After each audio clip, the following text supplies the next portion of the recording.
Okay. Hi. Can you hear me? Okay. Hi. Good morning, everyone. So I'm Yu-Wei. I'm the Maspin unsupervised billing tool Maspin developer. And today, I'm going to talk about the topic that I think this is important. That is establishing benchmark data sets for further development of unsupervised billing tools. So I talk in purely in the sense of unsupervised billing tools, but I wish that some spirit could possibly be extended to some other aspect like assembly or profiling. And this one, probably you can feel that I am thinking about this in terms of we participants in the CAMI challenge. So when we are participating our tools in, that there's something that mixture inside us, that is to say, we want to win, but we hate to lose. So it's like we want to see that if we get the same performance or exceedingly good performances as compared to others, and if not, then I guess the best reaction would be for me to just retract everything from this challenge, to not showing that we are bad. Yeah, so that's why I am thinking about that, and hope that the CAMI challenge is no longer a zero-sum game. So, but for something that could help further development. So, we all develop softwares. I was a software engineer for a very long time, and then I'm still developing softwares now.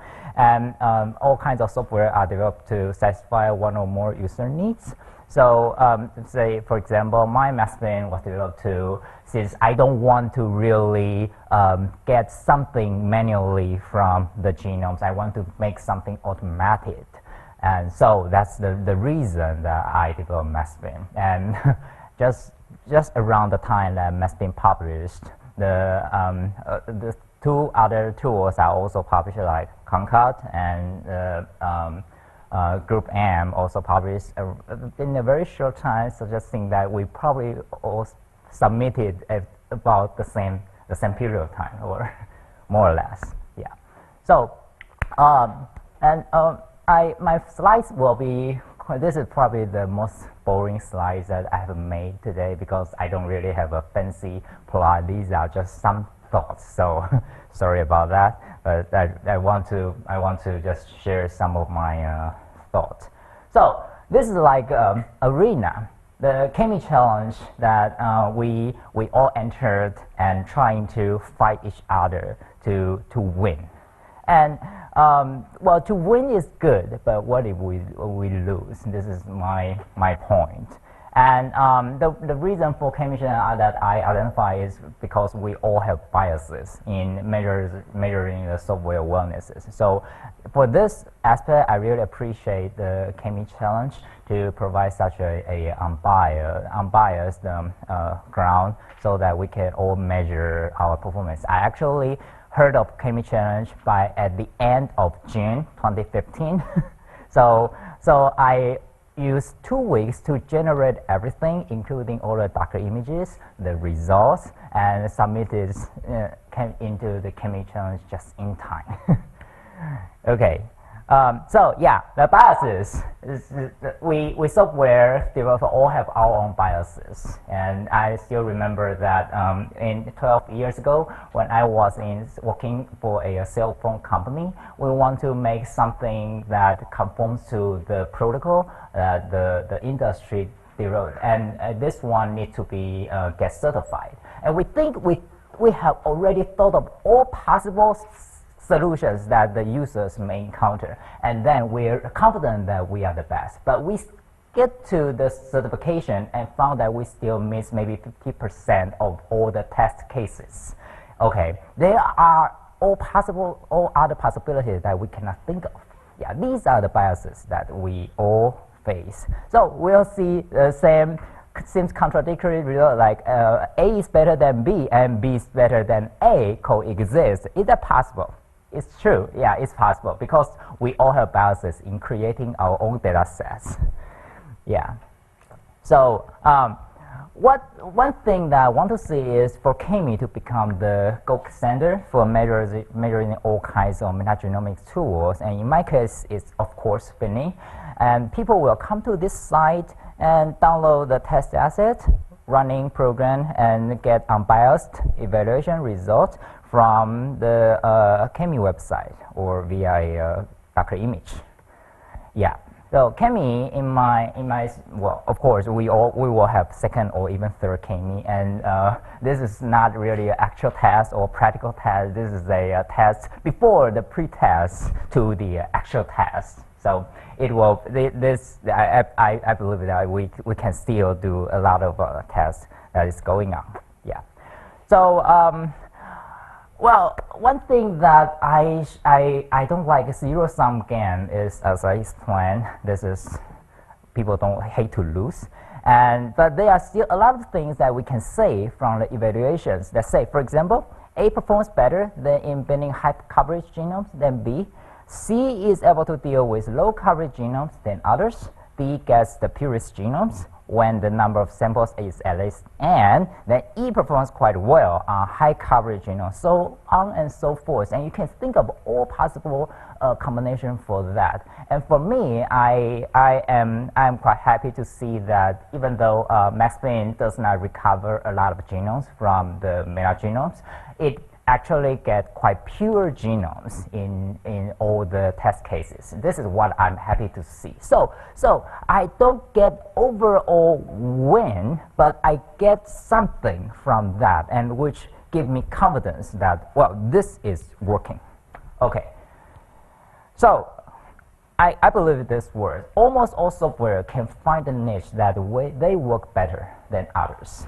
And if CAMI could provide a ground that for software to find what they are good at, then, well, I believe that people will be more likely to use CAMI to evaluate their software. They don't necessarily know that they win or they lose, but they can find what they work better. Okay, so what to consider? There are really a lot of things to do. So say, for example, the community complexity, we already have low, medium, and high. And one other thing that is very high, like saying those in the soil, 1,000, 2,000, or 3,000 species with a lot of strain level variations. This one will be mad. And maybe average risk coverage, say in average 20x, which is shallow, or 400x, this is very deeply sequenced. And the number of samples, like just one sample, 5, 10, 50, 100, 500, yes, 500 maybe go into the crazy zone, but this is doable. And if a software can do that, well, I believe that MetaBed will be very good at the samples, cases with a lot of samples.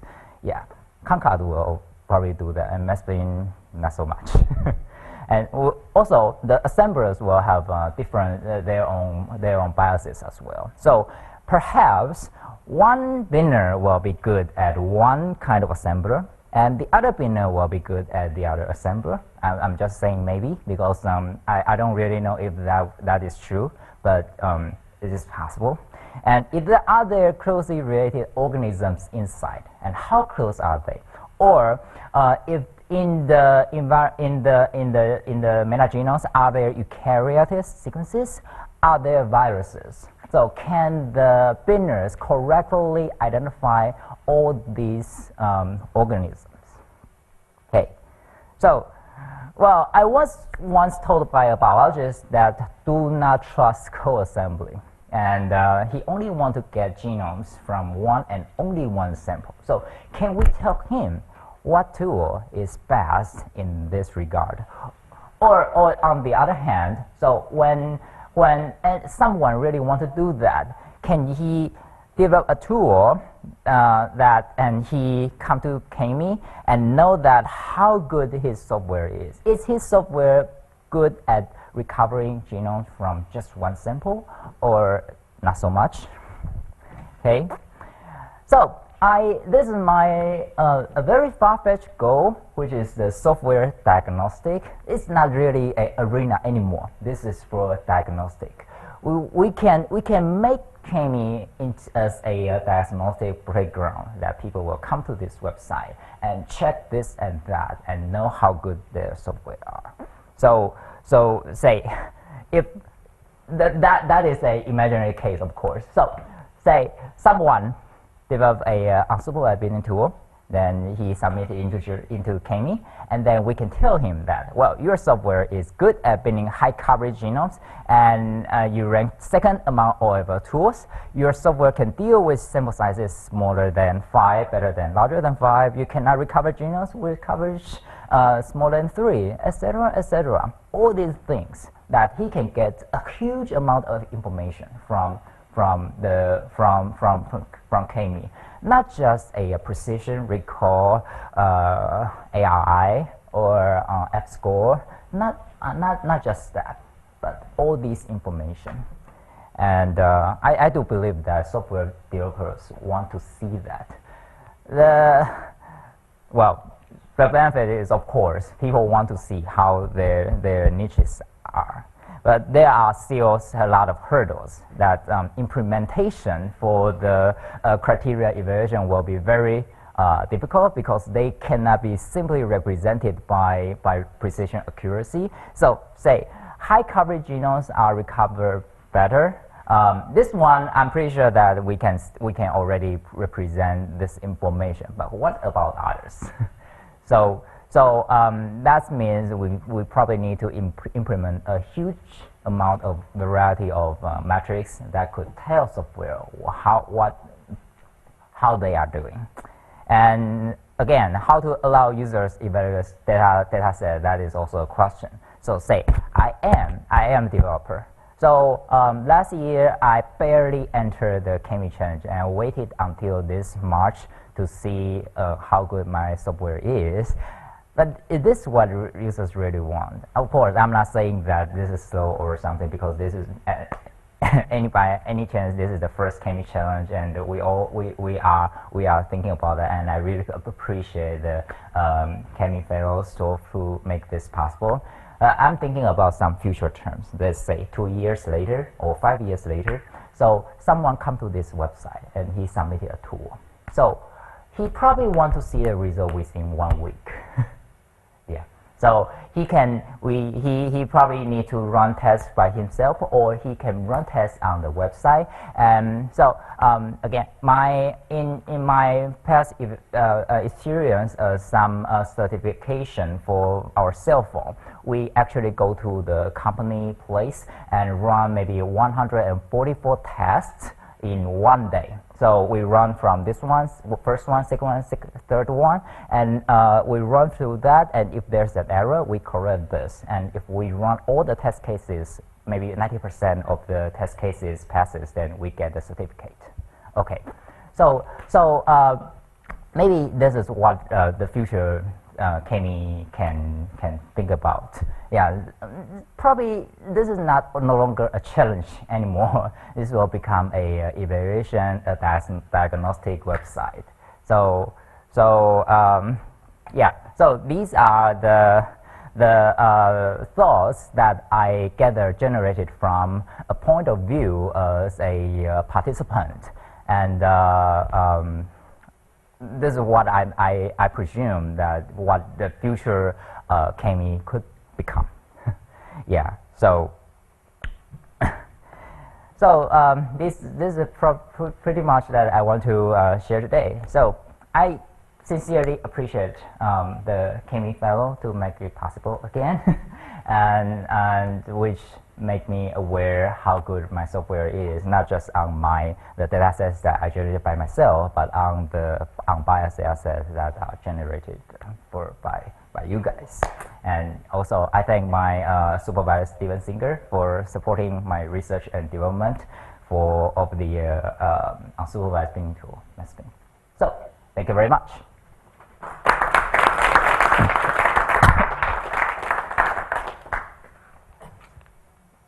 Yeah. Well, Well, thank you very much. This is exactly what we are actually having in mind for the future of CAMI, right? Yeah.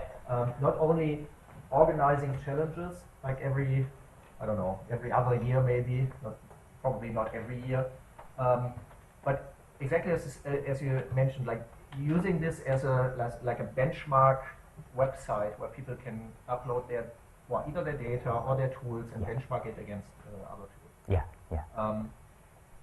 And if you don't submit your tool, we will actually put it into the container and benchmark it anyway, I think. So I would encourage all of the developers to participate. Right? Okay, yeah. Otherwise we will try to do it. I think maybe we could, for the next challenge, we make sure that our evaluation is pretty much done automatically until that point. So we can show participants they don't have to wait a year actually anymore, but it can actually be done within a week. Yeah, I mean, the evaluation framework is progressing, and we had some interesting ideas by Starbase how to weigh different measures.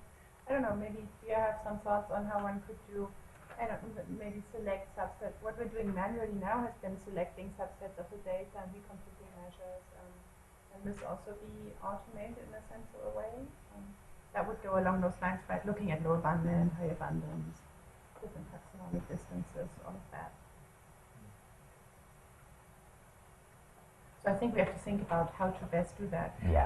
I think it's really helpful also to include the developers in the evaluation because they have these, they have things like you suggest, you also have view on interesting ideas. You're interested in finding out such questions.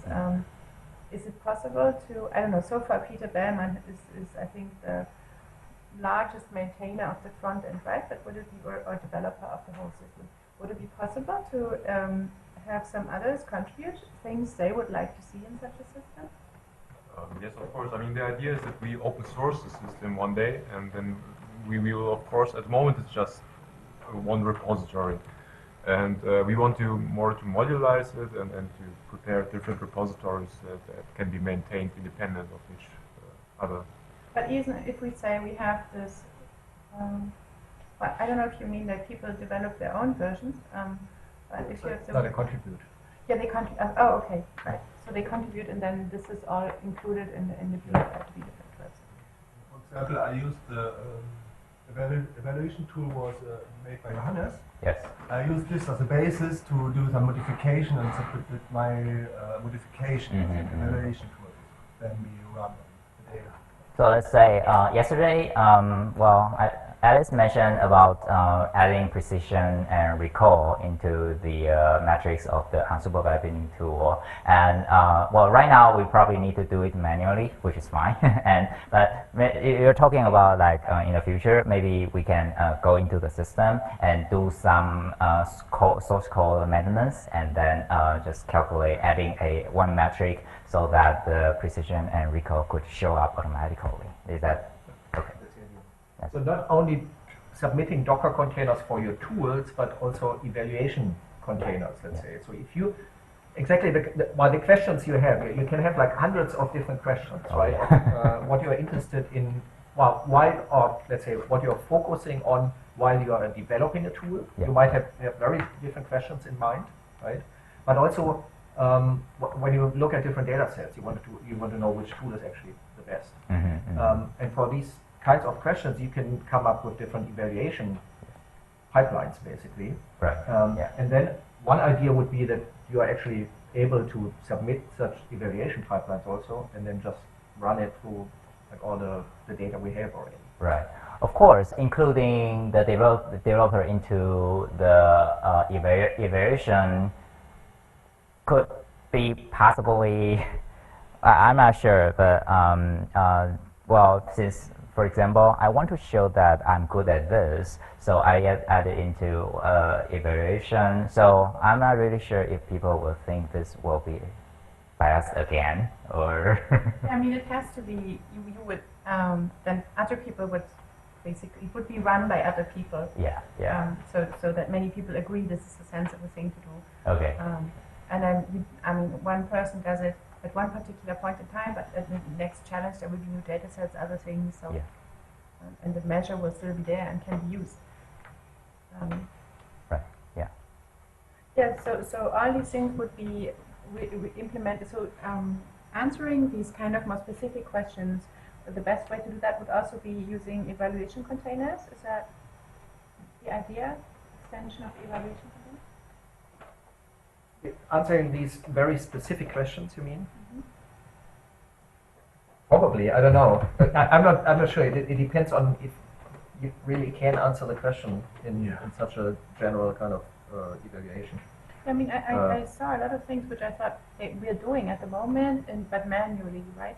For instance, we look at which we want to present a plot, like how do things perform for higher bounded, lower bounded, and so on. But we need to dissect the data manually. And, I mean, of course, one The could do first that in a step more to do that automatically would to put everything in the database. As soon as everything is a database, we have one spot where all the data is. We have easy access to create all the plots very easily. So I guess after this challenge ends, maybe we just think about everything we've done and then how to automate these things more, and then allow